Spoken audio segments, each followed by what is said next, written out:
Hello friends, आज की class में हम मध्य प्रदेश पुलिस भर्ती 2017 के ओल्ड क्वेश्चन पेपर को हल करने वाले हैं। दोस्तों, जो कि आज की क्लास में हम टॉपिक को हल करेंगे वह है जनरल साइंस और जनरल मैथमेटिक वाला या फिर सिंपल अर्थमेटिक वाला। इसके अलावा इसी पेपर के 19 अगस्त 2017 के मॉर्निंग शिफ्ट वाले पेपर के सभी भाग अपलोड किए जा चुके हैं, केवल जनरल नॉलेज को छोड़कर। जनरल नॉलेज को बस छोड़ा गया है, लॉजिकल नॉलेज को हल कराया जा चुका है, ठीक है। और इसके अलावा mental ability, mental aptitude, general science और आज की क्लास में हम पढ़ने वाले हैं दोस्तों सिंपल अर्थमेटिक या फिर आप जनरल अर्थमेटिक भी बोल सकते हैं। तो चलिए दोस्तों, हम वीडियो को स्क्रॉल करके सीधा पहुंच जाते हैं सिंपल अर्थमेटिक वाले टॉपिक पर। क्लियर है? जो कि सिंपल अर्थमेटिक और जनरल साइंस में अगर दोस्तों मैं टाइप वाइज बात करूं तो इस टॉपिक में 10 नंबर की साइंस पूछी जाती है, मतलब 10 क्वेश्चन साइंस के रहते हैं और 20 क्वेश्चंस मैथ्स के रहते हैं। इस तरीके से टोटल 30 नंबर का टॉपिक होता है और 30 क्वेश्चंस का यह टॉपिक होता है साइंस एंड सिंपल अर्थमेटिक का। क्लियर है? देखिए दोस्तों, क्वेश्चन नंबर फर्स्ट, रवि के स्टैम्प संग्रह में 2/7 भारतीय स्टैम्प हैं और शेष विदेशी स्टैम्प हैं।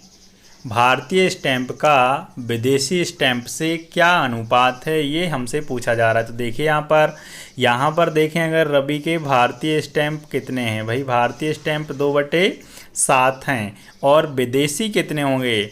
जब भी दोस्तों भिन्न की बात आती है कभी भी, जैसे ये लिखा हुआ है 1/2, तो ये एक भाग किसी भी चीज़ के लिए रिप्रेजेंट कर रहा है, जो कि कितना भाग है टोटल 2, तो दूसरा कितना होगा, वो भी 1/2 ही होगा। इस तरीके से भिन्न के लिए रिप्रेजेंट किया जाता है।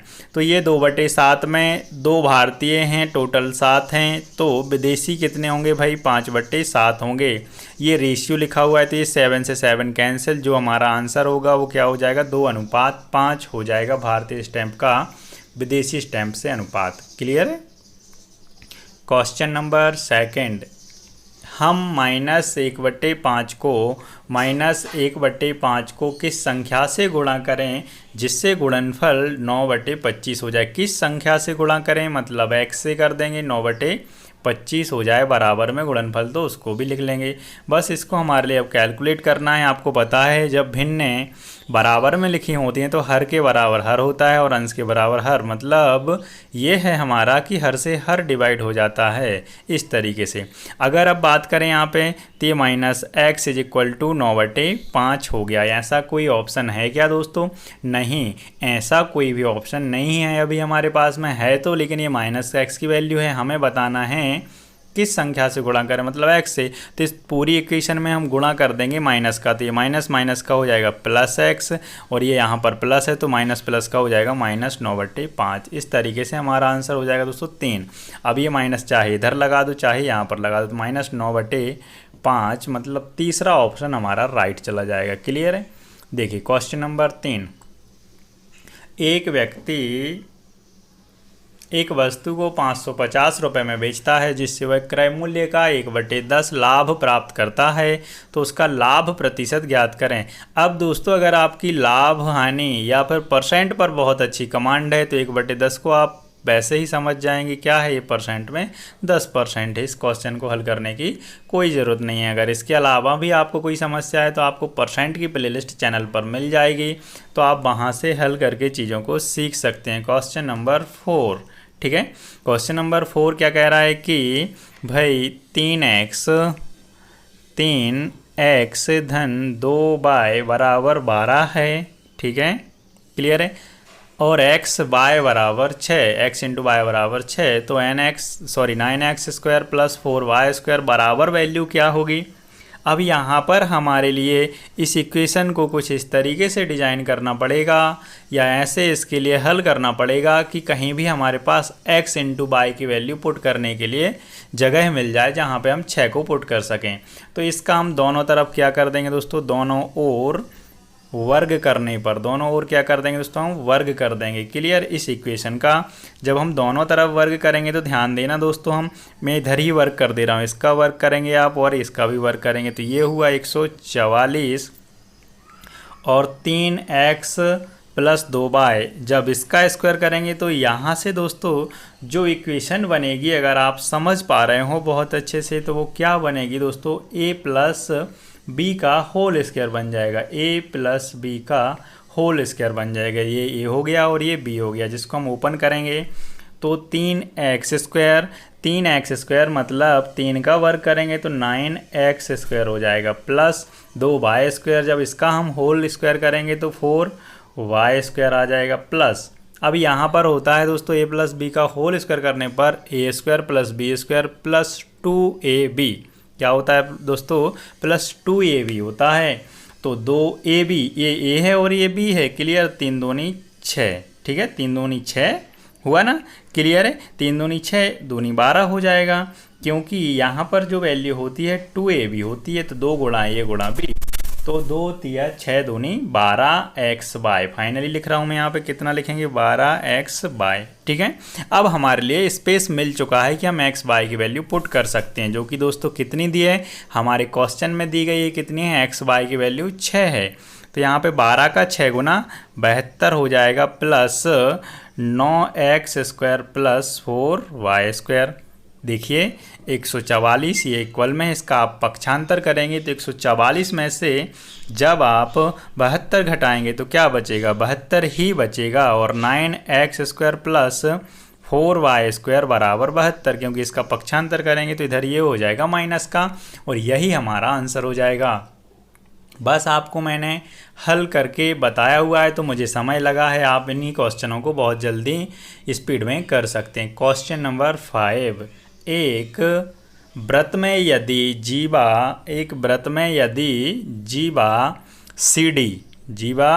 CD, ये व्रत है, सॉरी ये केंद्र है, और एक जीवा दी जा रही है, जीवा CD की तुलना में जीवा AB केंद्र O के अधिक निकट है, ठीक है, मतलब जीवा AB केंद्र O के अधिक निकट है, ठीक है, तो ये AB मान लेते हैं, ये केंद्र के निकट है, और ये जीवा CD, ठीक है, क्लियर है। तो यहाँ से हमसे पूछा जा रहा है कि कौन सा ऑप्शन सही है, मतलब अगर हम देखेंगे तो AB जीवा बड़ी है, ठीक है, किससे, CD से, ऐसा ही बताएंगे। AB जीवा, जो फर्स्ट ऑप्शन है AB जीवा बड़ी और बराबर है CD से, तो ऐसा नहीं है, केवल AB जो जीवा है वह है CD से बड़ी है, तो यहाँ पे ऑप्शन कौन सा राइट होगा दोस्तों, तीसरा राइट होगा, मतलब थर्ड, ठीक है। क्वेश्चन नंबर 6, एक मंदिर में 25 बेलनाकार स्तंभ हैं, प्रत्येक स्तंभ की त्रिज्या 28 सेंटीमीटर है तथा ऊंचाई 4 सेंटीमीटर है। उन स्तंभों की पेंटिंग की लागत निम्न होगी, जबकि पेंटिंग की लागत 8 रुपये प्रति वर्ग मीटर है। देखिए यहाँ पर जो एक मंदिर है उसमें बेलनाकार स्तंभ हैं, इस तरीके से है ना, ये बेलनाकार स्तंभ हैं, स्तंभ मतलब खंबे, ठीक है। प्रत्येक स्तंभ की जो त्रिज्या है, रेडियस है, वो कितनी है भाई, 28 सेंटीमीटर है, और ऊंचाई जो इनकी है, इधर से ये हाइट, ये कितनी है, 4 सेंटीमीटर है, क्लियर है, सॉरी 4 मीटर है, ऊंचाई है जो क्या है, 4 मीटर। यहाँ आप भी दोस्तों कभी भी एग्ज़ाम में यूनिटों का बहुत ज़्यादा ध्यान रखें, जब भी कभी भी क्या होता है, एडवांस मैथ आ रही होती है, मेंसुरेशन पूछी जा रही होती है, तो यूनिटें चेंज होती है, मीटर सेंटीमीटर वगैरह इस तरीके से, ठीक है। उन स्तंभों की पेंटिंग की लागत निम्न होगी, जबकि पेंटिंग लागत 8 रुपये प्रति वर्ग मीटर है। यहाँ पर अगर देखें दोस्तों आप, 25 बेलनाकार स्तंभ है और एक बेलनाकार स्तंभ का मेजरमेंट ये है। अब बात की जा रही है पेंटिंग की, तो पेंटिंग दोस्तों ध्यान देना थोड़ा सा, अगर ये स्तंभ मान लेते हैं अपन, इस डस्टर को या फिर इसी पेन को, ये भी तो बेलनाकार है, तो इसके ऊपर वाले भाग में पेंटिंग नहीं होगी, क्योंकि ये सीलिंग से जुड़ा होगा, इस पे छत रखा होगा और ये ज़मीन में होगा, तो पेंटिंग होगी केवल चारों तरफ, एक खंबे के चारों तरफ पेंटिंग होगी, और यही रियल में भी होती है। और जब चारों तरफ पेंटिंग होगी तो हमें क्या निकालना पड़ेगा, दोस्तों, बेलन का वक्र पृष्ठीय क्षेत्रफल निकालना पड़ेगा, या फिर खंबे का वक्र पृष्ठीय क्षेत्रफल, बेलन का वक्र पृष्ठीय क्षेत्रफल, जिसको आप इंग्लिश में बोलें कर्व सरफेस एरिया, वक्र पृष्ठीय क्षेत्रफल निकालना होगा। और इसका जो फॉर्मूला होता है मित्रों वो होता है 2πRh, ठीक है, 2πRh, क्योंकि एक जो बेलन होता है वो इस तरीके से बनता है एक आयत से, और ये 2πr होती है, त्रिज्या होती है ना, और ये हाइट आ जाती है, ठीक है। इसको आप मोड़ देंगे, क्लियर है, तो इसका गुणा हो जाता है, ठीक।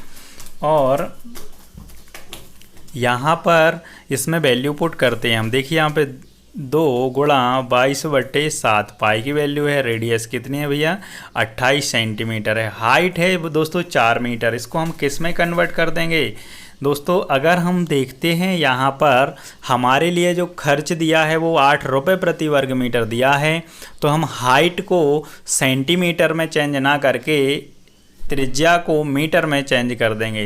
तो 1 मीटर में होते हैं 100 सेंटीमीटर, और 28 सेंटीमीटर में मीटर कितने होंगे, डिवाइड बाय 100 कर देंगे हम, क्लियर है। यहाँ से ये 4 गुणा, ये हाइट लिखी हुई है मैंने, आगे चल के देखें, ये एक खंबे का वक्र पृष्ठीय क्षेत्रफल है। हमारे पास ऐसे कितने खंबे दोस्तों, 25 खंबे हैं, ठीक है। तो हम गुणा इसी में कर देंगे, कितने का गुणा यहीं पे कर दिए हम, 25 का भी गुणा कर दिए, ठीक है। ये यहाँ से क्या हुआ दोस्तों, 25 खंभों का वक्र पृष्ठीय क्षेत्रफल आया, लेकिन एक खंबे या जो एक वर्ग मीटर की जो पेंटिंग की लागत है वो 8 रुपये प्रति वर्ग मीटर है। तो यहाँ से जितना भी वर्ग मीटर बनेगा उसमें डायरेक्ट हम गुणा कर देंगे 8 का, तो यहाँ से सीधा हमारा खर्च आ जाएगा। इस पूरे को हल करने के बाद दोस्तों खर्च आएगा 1408 रुपये। आप के लिए ये होमवर्क है, आप इस पूरी इक्वेशन को हल जरूर करें, मेरा ही देख के सीधा ना लिखें।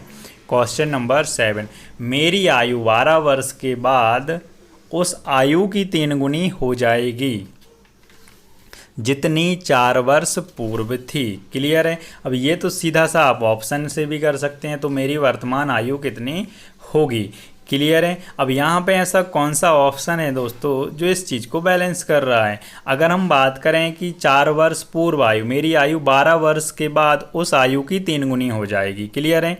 अब अगर वर्तमान इनमें से पूछी जा रही है तो हम वर्तमान ही मान लेते हैं। अगर वर्तमान हम 10 मानते हैं, ध्यान देना थोड़ा सा, तो 12 वर्ष बाद कितनी होगी दोस्तों, 12 वर्ष बाद हो जाएगी हमारी 22 हो जाएगी, ठीक है, क्लियर है। तो यहाँ दिया हुआ है 12 वर्ष बाद उस आयु की 3 गुनी हो जाएगी जो इतनी मेरी 4 वर्ष पूर्व थी। अगर हम यहाँ पे देखें 4 वर्ष पूर्व आयु, तो 4 वर्ष पूर्व 6 होगी आयु इसी व्यक्ति की, अगर 10 वर्तमान है तो क्या इससे ये 3 गुनी है, तो नहीं है यार 3 गुनी, तो ये 10 मिटा दें यहाँ पे, फिर सेकंड ऑप्शन हम 12 पुट कर लें, ठीक है। 4 वर्ष पूर्व कितने का होगा भाई, 8 का होगा, और 12 वर्ष बाद कितने का होगा, 24 का होगा। ये 12 वर्ष बाद की लिखी हुई है, ठीक है, ध्यान देना। तो क्या इससे 3 गुनी है, तो जी बिल्कुल है। तो हमारी जो वर्तमान आयु है उस व्यक्ति की वो कितनी हो जाएगी, 12 वर्ष हो जाएगी। बाकी ऑप्शन भी आप चेक कर सकते हैं, कोई भी मैच नहीं करेगा, क्लियर। तो 12 वर्ष आंसर होगा। क्वेश्चन नंबर 8, निम्न में से कौन सा व्यंजक बहुपदीय है, क्लियर है। यहाँ पर बहुपदीय व्यंजक दोस्तों केवल कौन सा है, तीसरा है, क्योंकि 3x पर 4 की पावर प्लस 5x प्लस 8, ठीक है। तो ये थर्ड ऑप्शन हमारा राइट चला जाएगा। अब बात करेंगे फर्स्ट, तो फर्स्ट हमारा नहीं होगा बहुपदीय, क्योंकि 3x³ प्लस 3 गुणा 1/x होगा, क्योंकि ये माइनस की पावर, इसको अगर हम सॉल्व करेंगे तो ये 3/x चला जाएगा, ठीक है। ये बहुपदी नहीं हुआ फर्स्ट है। ऐसा ही सेकंड ऑप्शन है सेम हमारा, थर्ड हमारा राइट है। 4 में क्या लिखा हुआ है दोस्तों, 3x अंडर रूट होगा, क्योंकि ये 1/2 की पावर है, क्लियर है, प्लस 5x² प्लस 6x, इस तरीके से। तो बहुपदीय केवल कौन सा होगा, ये घात, और ये सिंगल अचर राशि हो रही है, ठीक है। अब यहाँ पर देखें क्वेश्चन नंबर 9, वह छोटी से छोटी संख्या क्या है जिससे 1100 को गुणा किया जाना चाहिए ताकि ये गुणनफल पूर्ण वर्ग हो जाए, ठीक है। यहाँ पर देखिए दोस्तों, इसको हल करने के तरीके बहुत से हैं। हम अगर सीधा सा गुणनखंड विधि से इसको निकालें तो 2 से भाग देने पर ये बनेगा 550, फिर 2 से भाग देंगे तो ये बनेगा 275, फिर 2 से भाग दें, 2 से भाग नहीं जाएगा, 5 से जाएगा तो ये बनेगा 11, ये 275, क्लियर है। ये 2 का भाग दिया 275, यहाँ 5 से दिया तो यहाँ पे 55 आएगा यार, है ना। और यहाँ फिर से 5 का भाग दिया 11। अब पेयर देखते हैं कितने बन रहे हैं कितने नहीं बन रहे हैं। तो 2 गुणा 2 गुणा 5 गुणा 5 गुणा 5, गुणा क्या है 11, सॉरी यहाँ पर 5 कितनी बार है 2 बार, तो यहाँ पे गुणा कितना है 11। इसका भी पेयर बन रहा है, इसका भी, तो ये वर्ग संख्या 2 दूनी 4 है, इसमें सम्मिलित है और इसमें 25, 11 अकेला पेयर अलग है, तो 11 का गुणा कर देंगे। ठीक है, इस तरीके से आप ओरली जल्दी भी निकाल सकते हो। संख्याओं 1 2 3 25 में से संख्या के चयन करने पर उस चयनित संख्या के अभाज्य संख्या होने की कितनी संभावना है, जबकि प्रत्येक दी गई संख्या के चयनित होने की समान संभावना है। Question number 10। अब 1 से लेकर 25 तक हमें अभाज्य संख्याएं देखनी पड़ेंगी। ये तो ओरली ही करना पड़ेगा क्योंकि अभाज्य संख्या निकालने की कोई ट्रिक नहीं है, ये आपको गिनना पड़ेगा या फिर आपको याद होनी चाहिए। इसी वजह से ये छोटा क्वेश्चन है। इस तरीके से अभाज्य संख्याओं के रूप में आज तक कभी भी बड़ा क्वेश्चन नहीं बना है, क्योंकि इनको निकालने की कोई ट्रिक, कोई अप्रोच, कोई फॉर्मूला नहीं है। APGP की तरह ये आपकी अर्थमेटिक श्रेणी की तरह इस तरीके से। ठीक है, तो 1 2 3 4 5 6 7 8 9 टोटल संख्याएं कितनी है 25, तो 9/25 क्या होगी उसकी प्रायिकता हो जाएगी। क्लियर, आई होप यही आंसर होगा। देखिए यही आंसर रहा आपका। Question number 11। वह छोटी से छोटी संख्या कौन सी है जिससे 3087 को विभाजित किया जाए जिससे भागफल पूर्ण घन हो। क्या हो भैया पूर्ण घन भागफल जब 3087 को विभाजित किया जाए। तो सबसे पहले हम क्या करेंगे, इसके पेयर निकाल लेते हैं, किससे, वर्ग संख्या से। ठीक है ना, गुणनखंड विधि से इसके घनमूल को निकालते हैं। 3 का भाग जाएगा, 2 का जाएगा नहीं। 3 का भाग जाएगा भाई 10 29 बार, फिर 3 का भाग जाएगा 343 बार, फिर 7 का भाग जाएगा भैया 49 बार, फिर 7 का भाग जाएगा 1 बार। क्लियर है। अब पेयरों की अगर हम यहाँ पे बात करें तो 3 गुणा, ठीक है, यहाँ पर मिस्टेक है यार, यहाँ पर ये 7 आएगा। ठीक है, क्लियर है। इस तरीके से 3 गुणा 3 गुणा 7 गुणा 7 गुणा 7। अब यहाँ पर देखिए ज़रा 3087 को विभाजित किया जाए जिससे भागफल पूर्ण घन हो। ठीक है, तो ये तो घन संख्या है यहाँ पे 343, और यहाँ पर अभी ये घन संख्या नहीं है, ये तो साफ दिख रहा है। तो यहाँ पे कितने की ज़रूरत हो रही है दोस्तों 3 की, 3 तिरका 9। ठीक है, 3 तिरका 9। क्लियर है। अब यहाँ पर अगर हम देखें कि यहाँ पे एक संख्या की और ज़रूरत है जो कि हम नहीं लिखेंगे, थोड़ा सा अटपटा क्वेश्चन है। 3 तिरका 9 से अगर हम इस संख्या में भाग दे दें, देखना ज़रा 3087 में 9 से भाग दे रहे हैं अगर हम, क्लियर है, तो यहाँ पर आएगा 343 ही आएगा। देख लीजिए यहाँ पे 9 तिया 27, यहाँ से बचा 3 बचा हुआ है। ठीक है, तो ये 38 हो गया, 9 चौके 36, फिर यहाँ से 2 बचा तो 9 तिया 27। देखिए पूर्ण घन संख्या आई ना 343। क्लियर है, तो किससे भाग करेंगे दोस्तों, हम 9 से भाग करेंगे। ठीक है। क्वेश्चन नंबर 12 साइंस का क्वेश्चन है जो कि मैंने आपको पहले ही बताया, ये हल किया करा दी गई है आपके लिए। ठीक है, तो आप प्लेलिस्ट से इसकी लिंक या वीडियो देख सकते हैं। ठीक है, अगला क्वेश्चन निकालते हैं हम। क्वेश्चन नंबर सीधा 27 है, सॉरी हाँ 27 ही है। क्लियर है, क्वेश्चन नंबर सीधा 27 पे पहुंचते हैं हम। ठीक है, ये यहाँ तक साइंस है 26 तक, फिर ये 27। Question number 27। एक आयत ABCD इसके विकर्ण ऊपर मिलते हैं। एक आयत है भैया कौन सा, ABCD, ABC और AD। इसके जो विकर्ण हैं डायगोनल हैं वो कहाँ मिलते हैं, O पर मिलते हैं। ठीक है, थोड़ा आयत ही है भाई, है ना, इसको ये मत समझ लेना ये क्या बना दिया है ना, ये आयत है। इसके विकर्ण कहाँ मिलते हैं, O पर मिलते हैं। यदि OA बराबर 2x धन 4, ठीक है, क्लियर है, OA बराबर 2x धन 4 और OD बराबर 3x धन 1 है, तो x का मान ज्ञात कीजिए। सबसे पहले आयत के बारे में एक बात मैं आपको बता दूं कि जो आयत के विकर्ण हैं वो एक दूसरे को बाइसेक्ट करते हैं। बाइसेक्ट का मतलब होता है बराबर भागों में बांटते हैं। आयत के विकर्ण एक दूसरे को बराबर भागों में बांटते हैं या काटते हैं। ठीक है, बराबर भागों में काटते हैं, एक दूसरे को कहाँ पे काटते हैं, बराबर भागों में काटते हैं। मतलब ये वाला विकर्ण इसके बराबर होगा, ये वाला विकर्ण इसके बराबर, इस तरीके से ये विकर्ण एक दूसरे को बराबर भागों में काटते हैं। अब यहाँ पर आगे दिया हुआ है कि OA बराबर 2x धन 4 है और OD बराबर 3x धन 1 है। क्लियर है, समझना मेरी बात को। अब यहाँ पर अगर आप देखें कि जो OA है, ओ ए है वो किसके बराबर होगा, ओ सी के, और जब वह ओ सी के बराबर है तो ओ डी के बराबर ही तो होगा ना, ये भी विकर्ण ये दोनों एक बराबर होंगे, मतलब ओ ए बराबर ओ डी।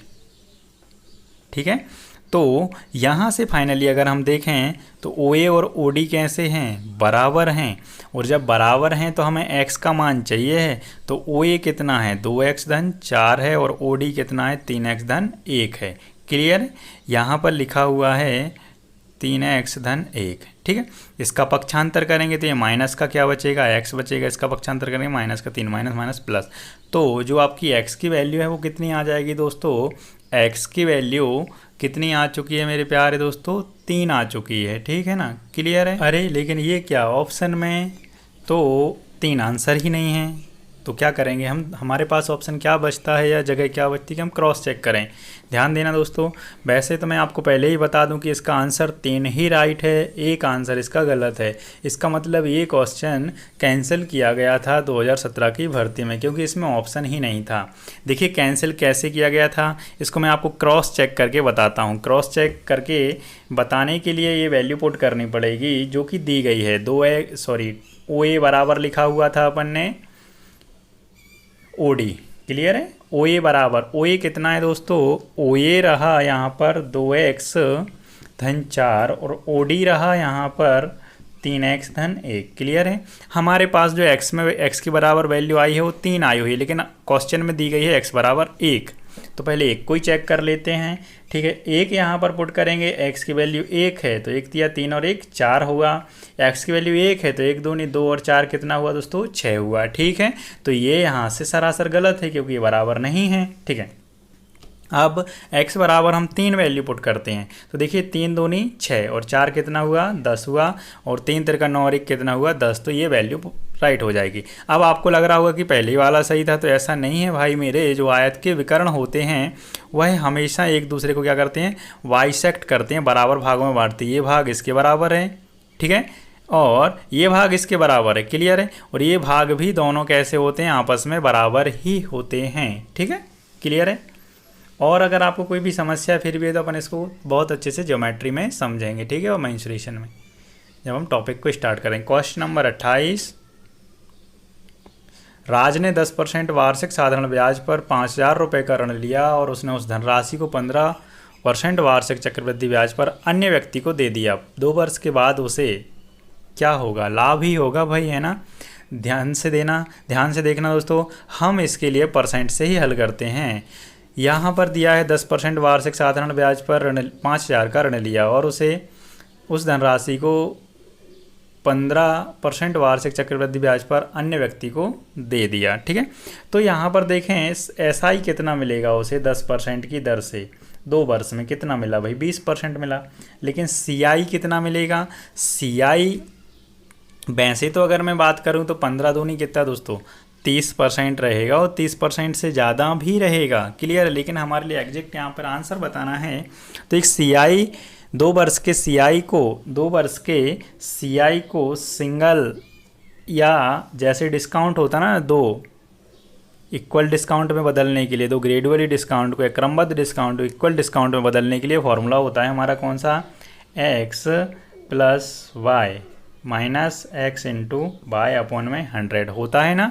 इसी को हम यहाँ पे प्लस लगा देते हैं, यहाँ से 2 CI क्या होते हैं 1 CI में कन्वर्ट हो जाते हैं इक्वल में 1 वर्ष के में। ठीक है, तो आपने देखा SI तो उसे 20% मिला, तो 15% पहले साल का, दूसरे साल का भी वही 15 ही है। अगर अलग अलग होता तो डबल वैल्यू रखते। ठीक है, 15 और 15 गुणा 15/100। कई तरीके हैं दोस्तों इसको हल करने के, हो सकता है आप इसके अलावा किसी और तरीके से करते हो, तो कोई इशू नहीं है, किसी भी तरीके से करोगे आंसर आपका सेम ही आएगा। चाहे आप रुपयों से लेके कर दें तब भी, मैं परसेंट से लेके कर रहा हूँ। 15 30 हुआ, प्लस यहाँ 15 का इंटू करेंगे या वर्क करेंगे 225 डिवाइड बाय 100 तो 2.25, इसको जोड़ेंगे आप 32.25, तो उसको जो SI मिला वो कितना मिला था 20%, तो 20 इसमें से हम घटा देंगे दोस्तों, 20% घटा दोगे तो ये आएगा यहाँ से 12.25, तो उसे 12.25% का लाभ होगा। लेकिन हमें वो रुपयों में बताना है, तो 12.25% हम 5,000 का निकाल देंगे। 5,000 का 12.25% निकाल देंगे। परसेंट का बटे में क्या आ जाएगा दोस्तों, 100 आ जाएगा। ठीक है, क्योंकि यहाँ पे वर्ष नहीं लिख रहे, क्योंकि एक ही साल का निकाल रहे हैं। ठीक है, यहाँ से वैसे तो अगर इसका आप 10% देखेंगे दोस्तों 500 होगा, क्लियर है, लेकिन ऑप्शन बहुत नज़दीक हैं तो आप गुणा ही कर लें तो बेहतर है।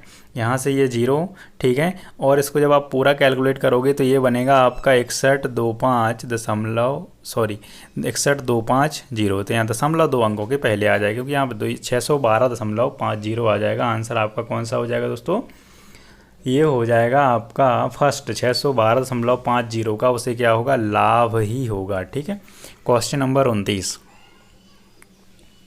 दिए गए चित्र में ए बी समानांतर है सी डी के। मतलब ये जो चित्र बना हुआ है दोस्तों, इस चित्र में जो ए बी है, ए बी, वह समानांतर है किसके, सी डी के। वह किसके समानांतर है दोस्तों, यह समानांतर है सी डी के। ऐसा दिया, ये दोनों लाइनें कैसी हैं, समानांतर हैं। ठीक है, सी डी, क्लियर। कोण ए बी ओ, जो ए बी ओ, ये ओ है यहाँ पे, तो ये कितना है भैया, 100 है।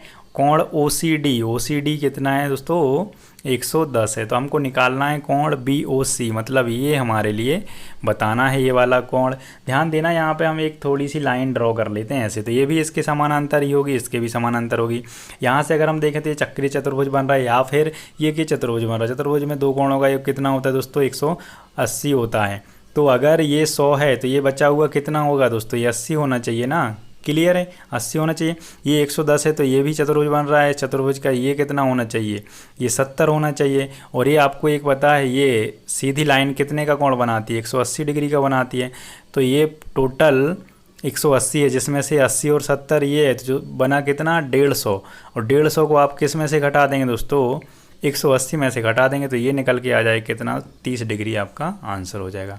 आई होप कि आपको ये समझ में आया होगा, बहुत ही सिंपल क्वेश्चन है। ठीक है, क्वेश्चन नंबर 30, यदि एक वर्ग का क्षेत्रफल 16 वर्ग सेंटीमीटर है, ये रहा वर्ग, ठीक है, ये वर्ग का क्षेत्रफल कितना दिया हुआ है, 16 वर्ग सेंटीमीटर है, तो वर्ग की भुजाओं के मध्य बिंदु, ये वर्ग की भुजाएं क्या हैं, मध्य बिंदु हैं, ठीक है, को जोड़ने वाली रेखाओं से निर्मित वर्ग का क्षेत्रफल कितना होगा। इस पूरे वाले बड़े वर्ग का क्षेत्रफल कितना है दोस्तों, 16 वर्ग सेंटीमीटर है। तो इसके जो अंदर वर्ग बनाया गया है दोस्तों, वो इससे आधा होता है क्षेत्रफल में, कितना हो जाएगा, 8 वर्ग सेंटीमीटर। ये सब क्या है, ज्योमेट्री में पढ़ेंगे और मेंसुरेशन में। ठीक है, ये थ्योरी है। तो वो यहाँ पर इसका आंसर क्या आ जाएगा, ये आधा ही होता है। एक और बना देंगे अगर दोस्तों हम इस तरीके से, ये कुछ इस तरीके से, तो ये इससे आधा होगा। तो इसका 16 था, इसका 8 है, और इसका कितना होगा, 4 होगा। और बना देंगे अगर हम ऐसे करके, और बना देंगे तो ये 4 था, तो इसका ये कितना हो गया, 2 हो गया। आई होप कि आपको बात समझ में आ रही होगी, ऐसे आपको याद ही रखना है। ठीक है दोस्तों, ये हमारा था लास्ट क्वेश्चन, ठीक है, आज के टॉपिक का। आई होप कि आपके लिए सभी क्वेश्चन समझ में आए होंगे। ये जो पेपर है दोस्तों आज का, ये जो हमारा पेपर है, ये है 19 अगस्त 2017 एमपी पुलिस कांस्टेबल का प्रीवियस ईयर का क्वेश्चन पेपर है, जिस पेपर की दोस्तों हमने सभी टॉपिक को बहुत ही बढ़िया तरीके से आपको हल करवा दिया गया है, केवल जनरल नॉलेज को छोड़कर, मतलब जीएस को छोड़कर, जनरल स्टडी को छोड़कर। इसके सभी भाग आपको एमपी पुलिस प्रीवियस ईयर 2017 के पेपर के नाम से एक प्लेलिस्ट मिल जाएगी, जहां पे आप इसके सभी भागों को देख सकते हैं। इसके अलावा और भी भाग डले हुए हैं, और भी पेपरों के वीडियो डले हुए हैं हल कराकर। तो आई होप आप इस वीडियो को शेयर करेंगे और आपको सब कुछ समझ में आया होगा। अगर कोई समस्या है तो आप मेरे लिए कमेंट में पूछ सकते हैं, और नहीं तो इसके अलावा मेरे नंबर पर भी आप मुझसे डिस्कशन कर सकते हैं। Thank you.